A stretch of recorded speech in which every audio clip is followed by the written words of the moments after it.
Hey, this is Craig with F&M Mortgage, back to talk with you about what's the best way to use your credit card to improve your credit score.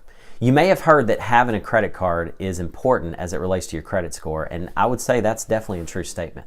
But it is also important to make sure that you're using the card the correct way to most effectively improve your credit score.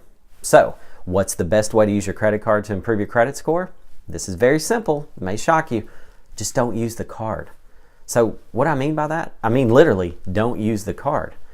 So let's talk about what affects your credit score as it relates to the credit card. So we can kind of understand why not using the card would make sense. There are three things that primarily affect your credit score as it relates to the credit card. Number one, the age of the card. The older the credit card, the better. And that's true for all things on your credit report, by the way. So the older the loans are on your credit report, the older the credit cards on your credit report, the more it helps your credit score. And the reason for that is the longer someone's had credit history, the more favorable their credit score is. And you know, the logic behind that is simple. It's just the longer they've had credit, especially if they've got good credit, it just tends to show that they're going to pay things back on time. And vice versa, someone that's just recently obtained credit and hasn't had credit for a long time, there's just not that history there to determine whether that person is going to be a credit risk or not.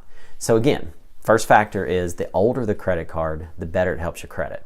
Now here's the thing, you can use the card a ton or never use the card. It's not going to change how old the credit card is, okay? Now, number two, the payment history on the card also affects how the credit card affects your credit score. So when we talk about payment history, really what we're saying is you don't want to have any late payments, okay? So if you have a credit card that you don't use, that you've never been late on, that's just as good a payment history as somebody who uses their card every month and makes their payments on time. Even the same as somebody who uses their card every month and pays it to zero every month. So the key to the payment history is you don't want to have late payments. So if you don't use your credit card, guess what? You don't have late payments because you don't have any payments due. Now the third thing that affects your credit score as it relates to your credit card is you want your balance on your card to be as low as possible. Zero's pretty low, right?